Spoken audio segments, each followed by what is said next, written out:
Hello, it's Dr. Kate's here, and I wanted to talk with you about stress and skin. There's a huge connection between that and our hormones. So, oftentimes, when we have skin issues, it stresses us out. Stress alone can cause skin issues, and our hormones play a role in all of this. Right now, I'm doing a docu-series, Hormones, Health, and Harmony, and it is live and free to watch online at hormoneseries.com. You can go check that out if you're not already signed up and watching that.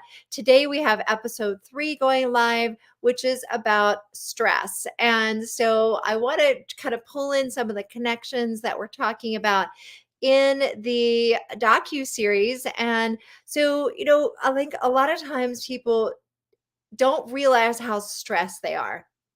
And as we talk a lot about in this episode, our bodies are designed to handle stress. Stress is a normal part of life. We need to be able to act quickly. We need to be able to get out of the way of danger from that car coming at us or grab our child as we need to. But what our bodies aren't as good at is the chronic stress of the ongoing, everyday, never get a break kind of stress and staying up late, staying on our computers, working late, pushing ourselves all the time.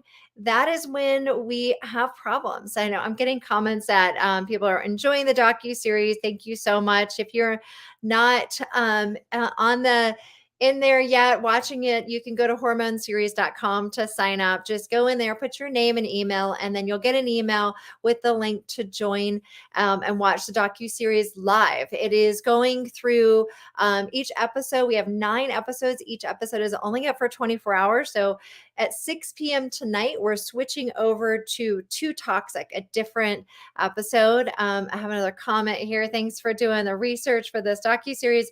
You're so welcome. It has certainly been a lot of work to put this together, and it's been very rewarding to see it all come together and to be able to share it with women around the world, men as well. Men that this is a docu series about women's health. However, there are some men tuning in to learn more on how they can support the women in their lives, and also a lot of the things that we're talking about, like stress, impact men's hormones, men's health too. But our focus is really on women, mainly because that's who my primary focus has been. I'm a woman, of course, and even though I have a man's name, a lot of people think Trevor, like Dr. Trevor.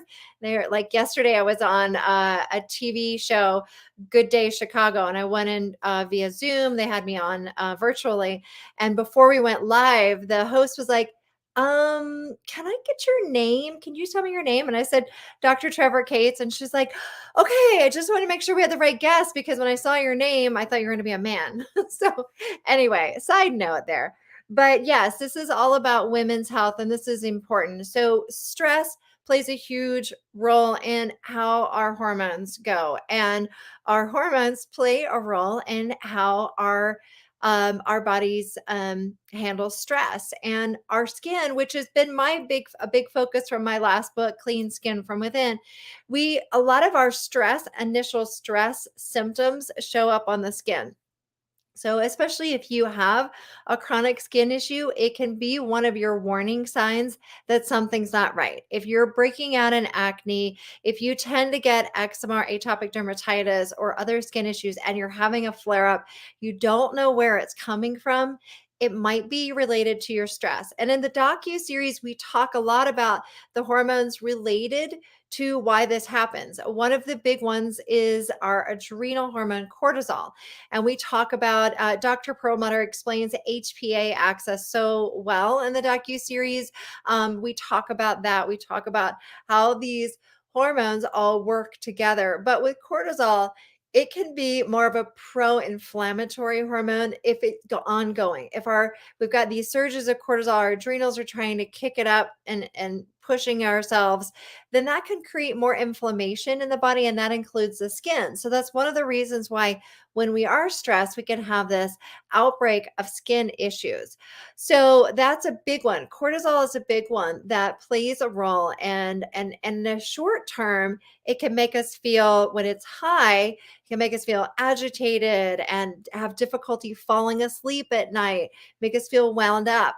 But when our cortisol is too low, it also we need it in this perfect balance, because when it's too low, then we have no drive, we have no energy, we can't get up and go, especially if we don't have that little, we're supposed to have a cortisol surge in the morning at the beginning of the day, and that helps us get out of bed and have that energy to get going for the day.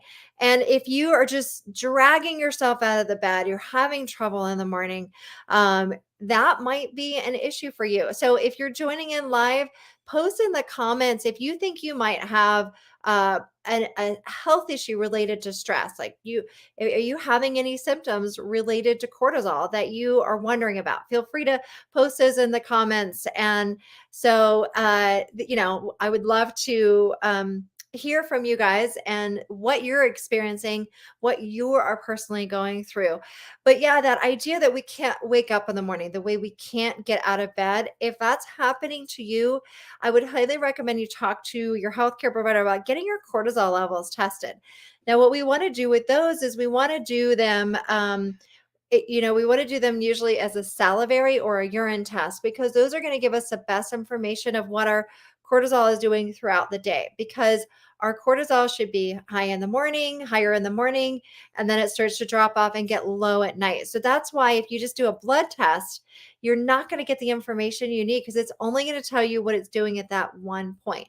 Now, you could do blood work if at like in the morning, and then because you just want to know what it's doing in the morning, and that can give you some information.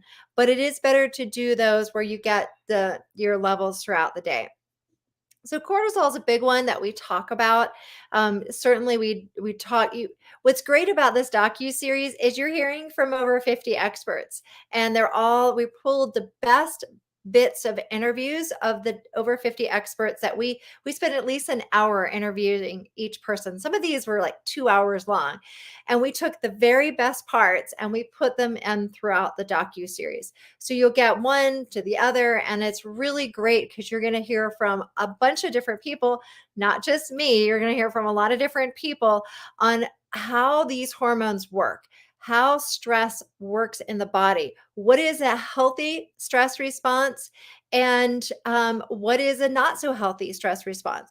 Because again, we need cortisol too, so that we need our cortisol working optimally, so that when we are in a fight or flight situation, when we do need to run and get out of the way of the car coming at us, we can do that. When we need to respond to a deadline and we've got to get busy and get going, that we don't have to rely upon coffee to get our energy going. So low energy, I know that's one that definitely people say they're experiencing. And I have a question here: can low vitamin D also be a reason for low energy? Vitamin D we think of it as a vitamin, but it's actually a pro-hormone. So we talk about this in the docu-series too, about how vitamin D, the way it works in the body, is it interacts with our hormones. We need it for our functioning properly of our hormones. So certainly that can play a role in your low energy. Now, if a patient came in to see me and they said they had low energy, vitamin D wouldn't be the first deficiency in vitamin D wouldn't be the first thing I think of. I would think more about adrenals, like I'm talking about, and cortisol.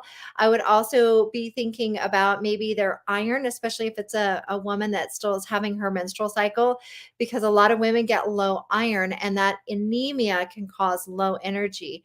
And so we've got to get those levels back up. Also, B vitamins are really important for our energy and for our stress response. We need B vitamins, and we burn through them more quickly during times of stress. So, in fact, I just remember I forgot to take my B complex today. So I need to do that, because lots going on here with this docu-series. So I want to make sure that I'm taking my nutrients too, because we need these nutrients, these cofactors and things to help us keep our bodies resilient.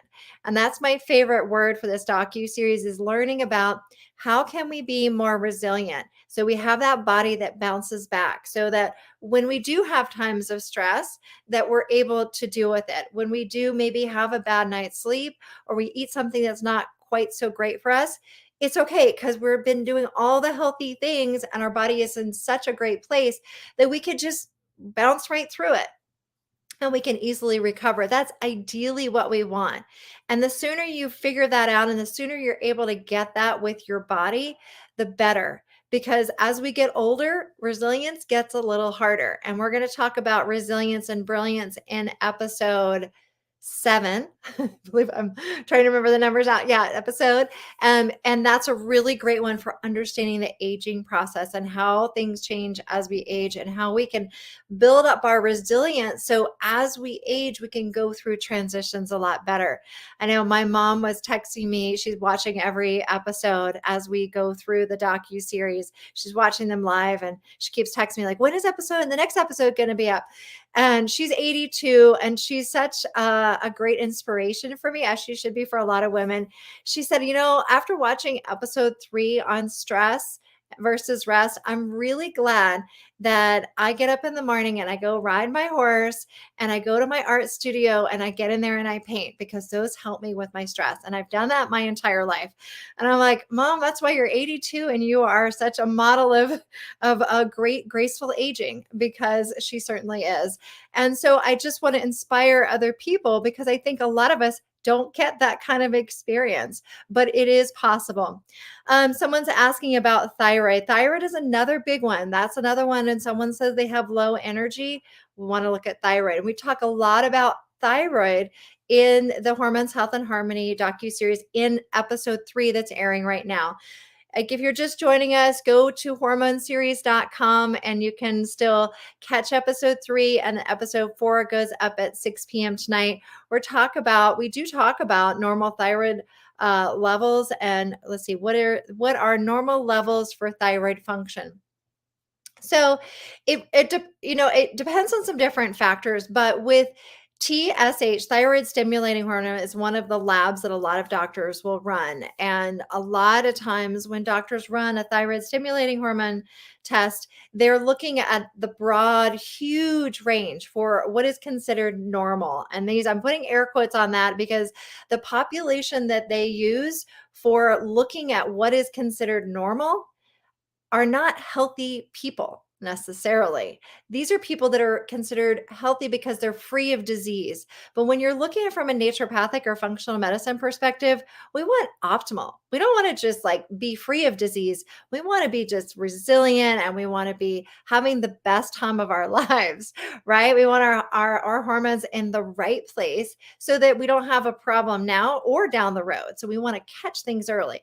So I like to see TSH more around 1.5 to 2, or it depends. We got to also look at free T3, free T4, and we also want to look at thyroid antibodies. So if you're considering looking at your thyroid test, definitely check out our docu-series and join us. We talk a lot about labs and what you can do about things. So supplements to help with adrenals, we definitely talk about that. These experts, what's so cool is you'll get one expert to another. We have these clips of different people sharing their nuggets of wisdom, and you'll get people rattle off a bunch of herbs and a bunch of nutrients. But a couple of my favorite are rhodiola and ashwagandha. These are known as adaptogenic herbs. And again, we talk more about what adaptogenic herbs are in the docu-series. But they help with balancing your adrenal. So definitely check that out. Again, if you're just joining me, go to hormoneseries.com and register if you haven't already. If you are registered, there's still time to catch episode 3 on stress until we go to my favorite episode, which airs tonight at 6 p.m. Eastern Standard Time. And that is Too Toxic. How are toxins playing a role in our health and our hormones? And this ties into skin and a lot of the personal care products we use. The reason why I was on Good Day Chicago yesterday is they wanted me to come in and talk about toxins and skincare products and what are the issues here. And they wanted me to talk about this group of chemicals called PFAS that are known as these forever chemicals that are in and a lot of beauty products like waterproof mascara and that long lasting lipstick. So we definitely want to swap those out. You'll learn a lot about that in the docu-series. Go to hormoneseries.com, register, put your name and email in, check your email, and join us. And then also, I'll hop back in here and do some more lives to share more with you as we go through the docu-series. Thanks for joining me.